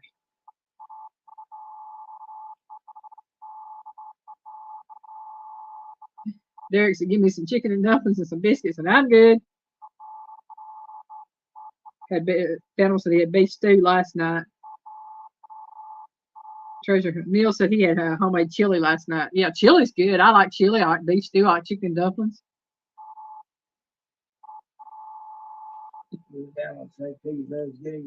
Yeah. Yeah, chicken noodles are good too. I mean, they're really good. See, y'all, we all know. We know good food when we hear it. And pretty much every bit of that we're talking about comes from the Appalachian Hillbilly Southern cuisine. Animals would be a little bit off color with that. I just laughed and went on. I know what he's talking about. Number 12. Maybe you'll get this and maybe you won't. I don't know. This comfy side dish has fantastic potential, but sometimes needs a flavor boost. Made from your favorite cheese, ground corn, and seasonings of your choice. What is it? I want to see you make homemade chicken noodle soup with some saltine crackers and butter. Indiana Chris asked, "Are you still using your pasta noodle maker thingy?" Yes, I am. I haven't used it recently, but I do still use it. Melinda said, "Ha ha, one step ahead. Y'all not gonna make me hungry tonight. I had rump roast for supper." I said, "Grew up with bone in and changed it when it was my kitchen." That's right, Molly. Daniel said, "Cornbread." And No, Chris said, "Grits." I like Molly's answer talking about changing. When it's your kitchen, your rules. Your kitchen, your rules. You change it, make it what you want it. Melinda said, "Mexican street corn." Those are all great answers, but only one of them fits. Uh-oh. Okay. Okay. Reread the question. This comfy side dish has fantastic potential, but sometimes needs a flavor boost. Made from your favorite cheese, ground corn, and seasonings of your choice. What is it? And I will tell you this, it can be eaten for breakfast, lunch, or supper. It can be served with a meat, such as shrimp or andouille sausage.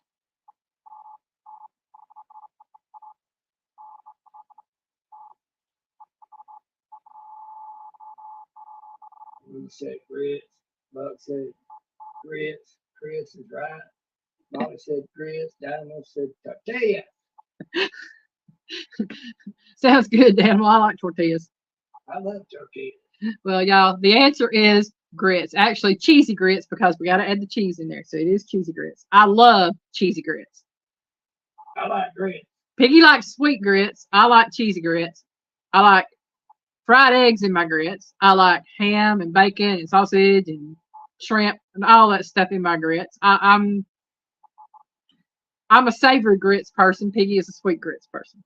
He likes butter and sugar in his grits. I sure do. And I'm one of these people. I did not start eating grits until I was in my mid to late 20s. I did not like the texture of them, and I would not eat them.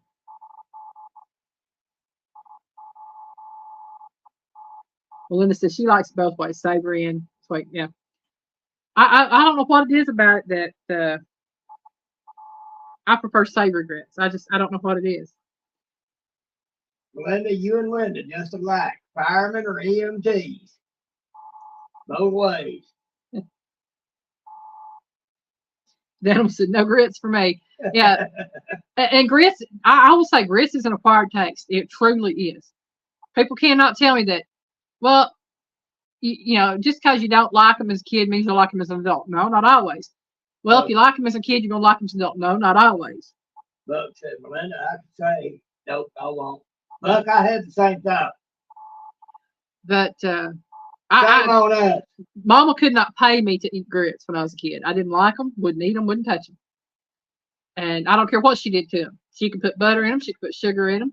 She could put eggs in them. She could put red eye gravy over them. She could do whatever she wanted to. I wouldn't touch a grit when I was a kid. And as an adult, I started buying those little instant packets of grits so I could fix them for her because she was the only one to eat them. And I'll tell you the truth, that one morning I got hungry. And we had some eggs, and I wanted something besides eggs. Used to make hominy from it. Yeah, my mom eat hominy too. I'll eat hominy, but I'm not a big hominy eater. And I thank God that Piggy's not because. Melinda, I don't know. That 6'7" firefighter I told y'all about, y'all might have tore him up. Melinda said, "Watch out, Buck." Derek said, I had some at a grits mill in North Georgia years ago. They had brown sugar and they were good.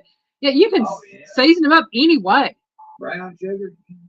Yeah. Oh, yeah, I need to try that. Brown sugar, cinnamon, cloves, and a little maple syrup. That's what I put in Piggy's oats now. Before, he just wanted butter and sugar. And then if I eat oats, I cannot handle just butter and sugar. I have to soup them, jazz them up. So I do the brown sugar and cinnamon. And I got to thinking, I like those molasses cookies that I make. But I don't have a lot of molasses left, but I have maple syrup. So I thought, well, we do cinnamon, we do ground cloves, brown sugar, and why not maple syrup since I don't have the molasses to do it with? And I do that and a little touch of white sugar with it, and they're good. Piggy loves them. Uh-huh.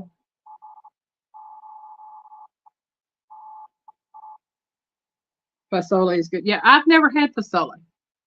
I do know what fasole is. I've never had it. I've never had menudo. I don't believe it. Isn't that something we talked about? Menudo is the Mexican hangover soup, and it's made with beef tripe. And I'm not going to eat it. Oh, okay. But fasole is the Mexican soup that's made with hominy. I'll pass. Yeah, Chris said pasta. Pasta fagioli. Yeah, he was talking about, is it, he said pasta fagioli, but it's pasta fagioli. I have never had pasta. Yeah, I have had pasta fagioli. It's good stuff. Jethro said my mom loved grits. She would eat them every day. My mom would. She loved them. And that's how I got to like them, is because like I said, I was fixing those instant packets of grits for her.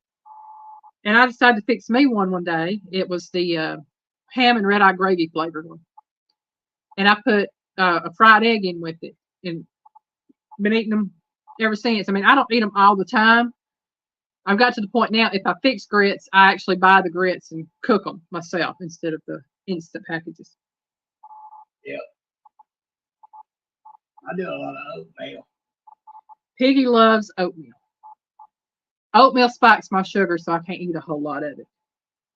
Chris said Olive Garden has it, but Yeah, I'm talking about the pasta fagioli, I think. Chris said a little spicy. Spicy is good.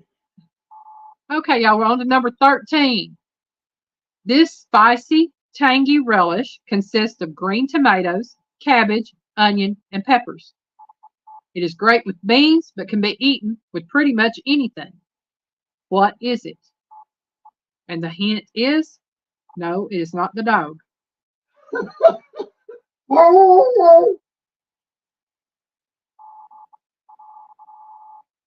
We are on number 13. Jamie, welcome in. Jamie, I thought I saw Jamie. Where'd he go? He disappeared. Oh, see it. Well, maybe I was reading the animal's name, and I thought it said Jamie's Country Kitchen, but how I got Jamie's Country Kitchen out of the Animals Creations and Adventures, I'll never know. The animal said no clue. Wishful thinking, maybe. I don't know. Josie, hello again. What number are we in? We are on 13. Yeah, Chris said Hungarian goulash. And again, the question says, this spicy, tangy relish consists of green tomatoes, cabbage, onion, and peppers. It is great with beans, especially pinto beans. Oh, man. But can be eaten with pretty much anything. What is it? And again, the hint is, no, it is not the dog.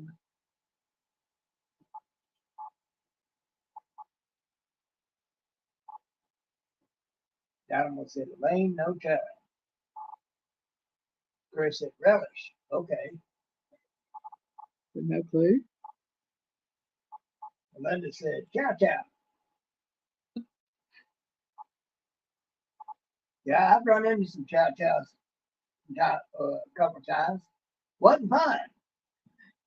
Chris said sauerkraut. Said, I don't know, but it sounds good. It is good, Derek. Oh my gosh, it is so amazing. If you've never tried it, and if you can find some, you can usually find them in some of the grocery stores. I think food, places like Food Line, Publix, Kroger's, Walmart, places like that sell it.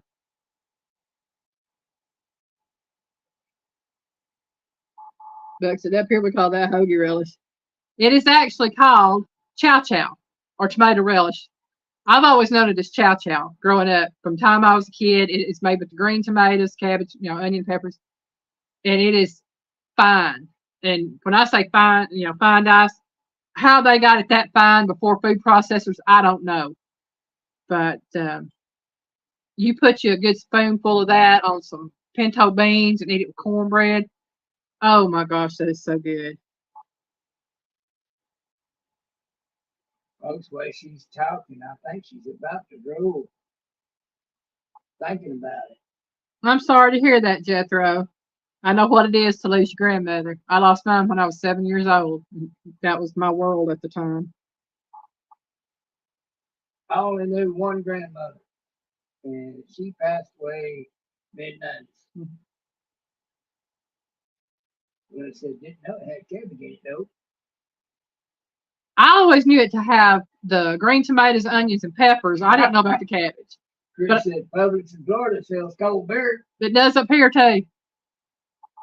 But yeah, Melinda, I've actually seen it with the cabbage. It tastes good with the cabbage. I'm used to it without the cabbage, but I'll eat it either way.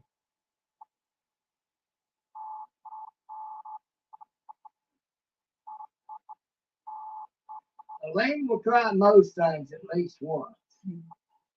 Well, my grandmother used to make chow chow. That's why I ate it, because she'd fix it and then we'd have pinto beans or something, and I would eat it with the pinto beans. Oh my gosh, that's so good.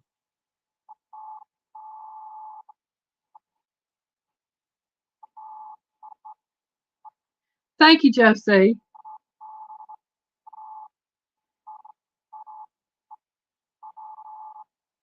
That's just the cycle of life, gentlemen. You know, like old saying goes, we're never promised tomorrow. Yeah, that's the corn relish, Melinda. I've seen that as well. That has the corn and the red peppers and green peppers and the onion in it. Oh, that's good too. But I particularly prefer the real chow chow with the green tomatoes. Oh man, that's just something. We're on number 14. What time is it? 8:37. Okay, making sure get them all in. Number 14. This dish is made from using the rendered pieces of fat from making lard with a batter of cornmeal, eggs, and milk baked together. What is it? Again, this dish. Hey Ted, welcome in. Sorry. That's good because I was on a different page reading my question.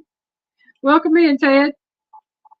Again, this dish is made from using the rendered pieces of fat from making lard with a batter of cornmeal, egg, and milk baked together. What is it? I almost said I know it, but I don't.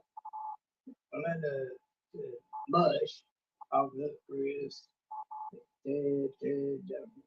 Derek said cornbread. Joyce said cornbread. Right. Yeah, it's got the cornbread. What type of cornbread? And Chris said cracklings. And Chris got that. It is crackling cornbread, which is my all-time favorite cornbread, which also gives me heartburn, so I don't eat it often. But, oh man, that stuff's good. Piggy don't like it. Texture. Oh, no, I can't chew it. Yeah. Linda Dodge said cornmeal mush. No, it is. Chris said Johnny cake. That's what it is. I ain't never heard it called that. A Johnny cake is cooked in a skillet, like a corn pop, a small cornbread fritter. Yeah. At least that's what I know a Johnny cake is. Cornmeal mush is cooked in a stir, like grits and oats. And crackling cornbread is baked in the oven. That's the difference on all of it. Teaspoon of vinegar takes heartburn away. Yep. So does pickle juice. I do pickle juice. Yeah, she likes her pickle juice. Mm-hmm. All right, Chris. He's check his oven, so I'll be right back. Yeah, I like my crackling corn. Y'all can tell I was raised country because, well, I've been raised hillbilly for all I know, considering this is supposed to be Appalachian hillbilly Southern cooking. But said teaspoon of vinegar takes heartburn away. Yeah, that's why I said I drink pickle juice. Same difference as all vinegar. But I love pickle juice. I'll actually take about that much in a glass and drink pickle juice. And I told somebody I worked with about it, and they found out that it worked for heartburn. They started drinking pickle juice all the time too. It's also good for your heart. And it's better at replenishing electrolytes than Gatorade. Pickle juice is good for you. Gatorade tastes better. Yeah. But I hate to say that, but I found something once, and that was like a long list, like 20 or 25 different things that pickle juice is good for in your body and helps throughout your system. It's also helps lower your A1Cs for diabetes. Number 15. Of all the many ways this vegetable can be prepared, fried, boiled, pickled, and roasted, fritters are one of the yummiest. What vegetable is it?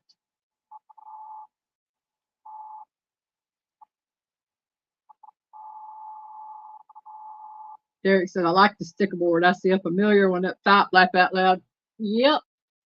Let's see. Where'd he go? Where'd he go? There's one right there. That's Derek's. yeah. Yep. Then I got to the two new ones, which is Not for Nothing Homestead and Joe Fix It For You. And before that was Christine, Mrs. Gillum Farms and Gillum Farms.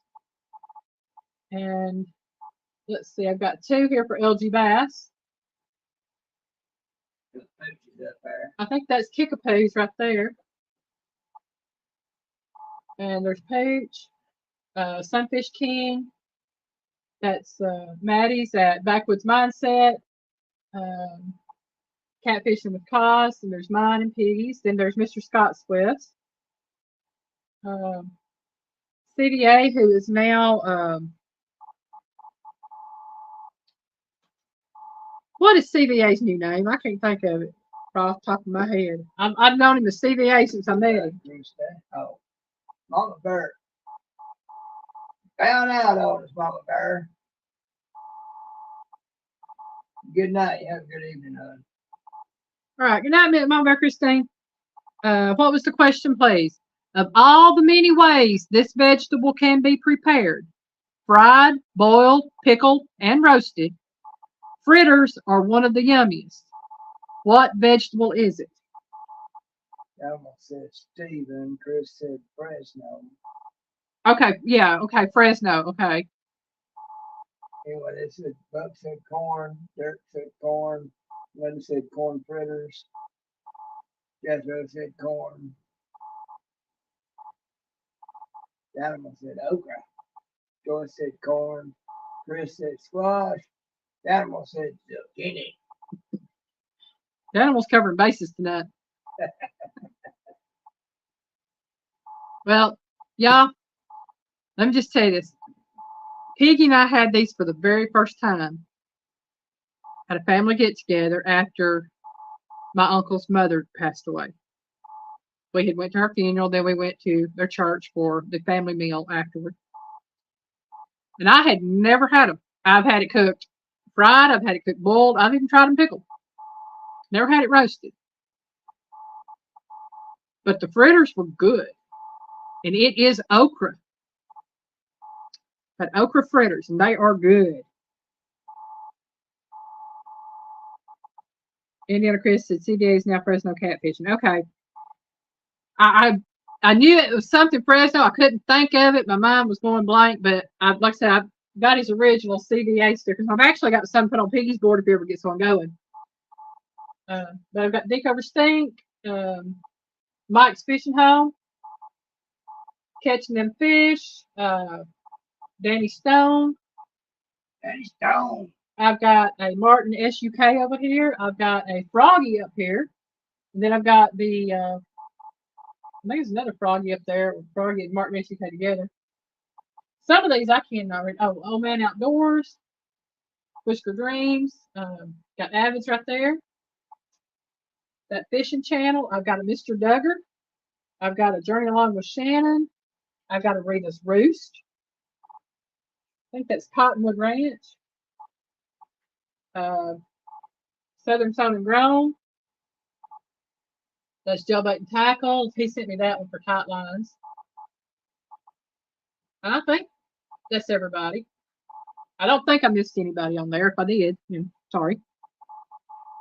Anybody wants your picture? Anybody wants their stickers up there? Just send them to me. I'll take them. Sorry, said, catfish "I'm and still Fresno. here." Thank you for sending for dropping that, Indiana Chris. It is catfish and Fresno. Thought it said Fresno cat. He did, but he came down there. He said, "Sorry, catfish and Fresno," because he dropped his link too. Oh, okay. All right. Again, the answer to that was okra, because okra fritters are amazing, y'all. If y'all have never had them, I'm gonna have to try. I'm gonna have to make some of those on a video. Number 16. I'm running to the wire tonight with them. I've been talking. This traditional Appalachian dish is made by cooking the main ingredient overnight in water. Excuse me, let me reread that because I said this wrong. This traditional Appalachian dish is made by soaking, not cooking, soaking the main ingredient overnight in water and then rinsing several times before cooking. Add a little fat back for flavor and season well. What is it? Now, if you don't have fat back, you can always add hog jaw. You can always add hog knuckles. What are them things called? Big feet. No. Ham hocks. Y'all, I knew I'd get it. Ugh. Ham hocks. But you can add anything to them.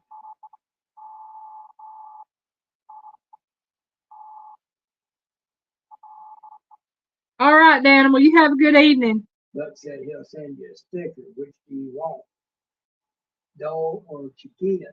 Not that loud. Hey, I'll take either. I like them both. Jethro said lettuce. Chris said beans. Melinda says beans. Daniel said beans. Derek said dry beans. Yep. Jazzy just okay. Have a good night. Animals, Black eyed peas. you leaving? You have a good evening. Chris says later. Everybody that said beans got it right. What in the world was that? Something that popped. Oh, the little thing popped off the door up there. I was like, what in the world? My chair got caught on the sticker boards. But it is dry beans, in particular pinto beans. And you don't just soak those things. You actually pick through them and you make sure you ain't got no bad ones, you ain't got no rocks, nothing like that. Somebody asked me once, why do you pick through beans? I said, make sure there ain't no rocks in them. There ain't no rocks in them. Yeah, used to you get rocks in them and you get some bad beans and everything else. So you had to wash them and you had to pick through them and then you let them soak overnight and then you cook them the next day. I don't worry about soaking them overnight. I just cook them for a few hours. All right, number 17. Y'all, we're getting there slowly but surely. This dish is made from a mixture of wild greens like lettuces with warm bacon grease poured over it and then topped with the cooked bacon. Again, I'm trying to get this dish is made from a mixture of wild greens like lettuces. When we say wild greens, we're talking like mustard greens, the wild lettuces, and things like that. And you pour warm bacon grease over the top of it, and then you top it with cooked bacon. What is it called?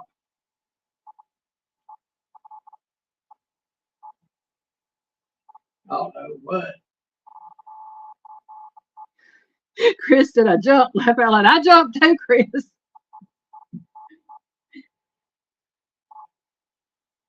That's it. But beans, magical fruit. Chris, I just ate leftover ham and beans. I love ham and beans.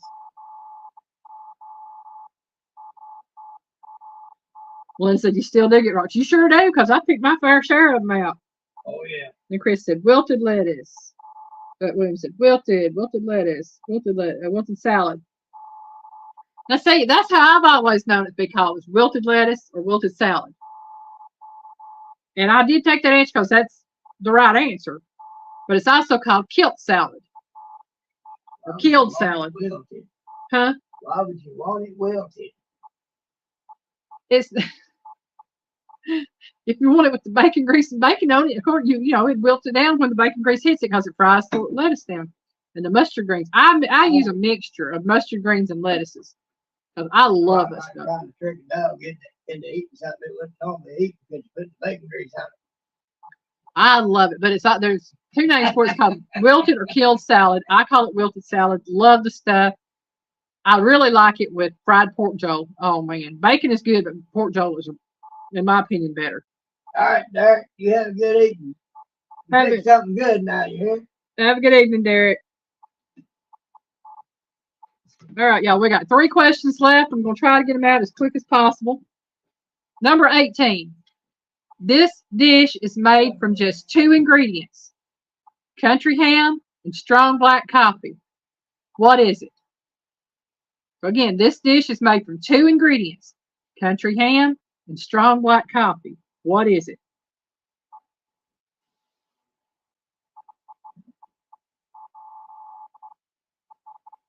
Spinach salad with bacon vinaigrette. That sounds good.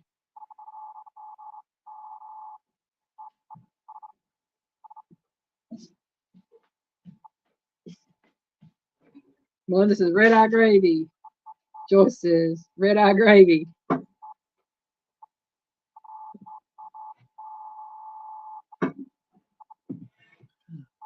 Y'all, I'm thirsty tonight.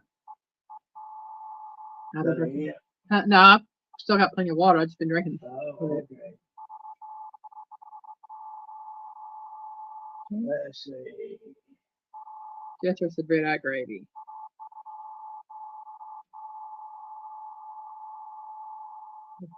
Red eye.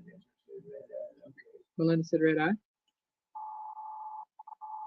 And y'all are correct. It is red eye gravy that is made from country ham and strong black coffee.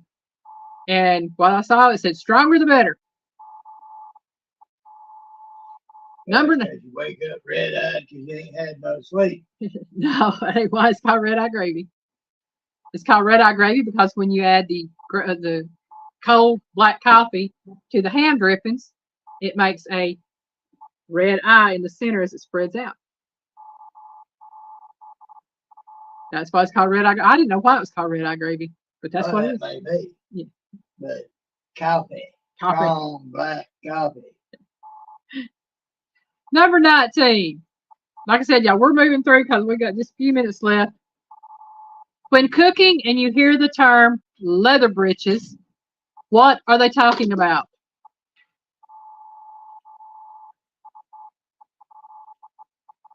Now, we'll tell you this much. Leather breeches is a type of vegetable. Piggy's giving me looks over here, y'all.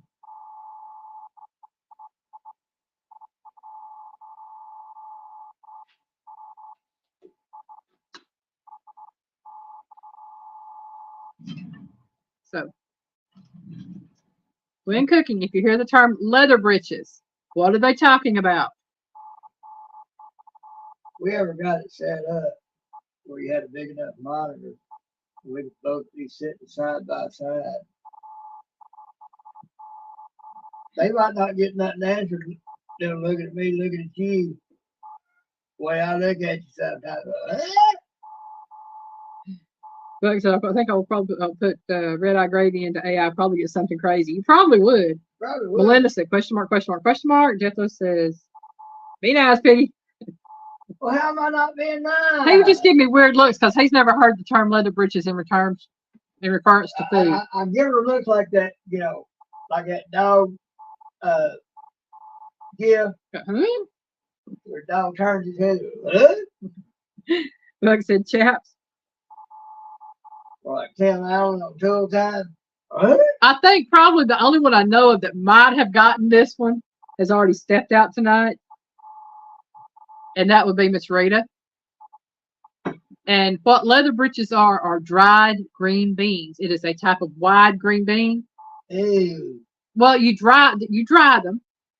You string them up and dry them just like you would peppers and other vegetables. And then you cook them. Ooh. But that is why they're called leather breeches because that's on them white, black looking ones in salads and whatnot. No, that's not. Makes me think I'm some sort of cow or giraffe or something trying to chew on some leaves. But yeah, leather britches are dried green beans. Is what they are. Melinda agrees with me. I is not a.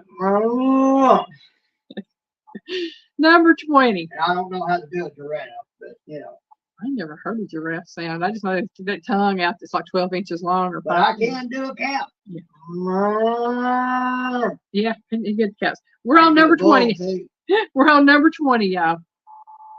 This is the name of the liquid left behind after simmering a pot of greens and ham hocks or salt pork.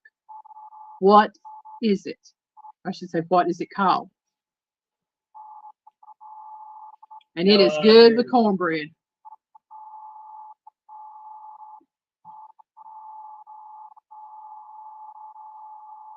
Sorry, I keep looking at the time.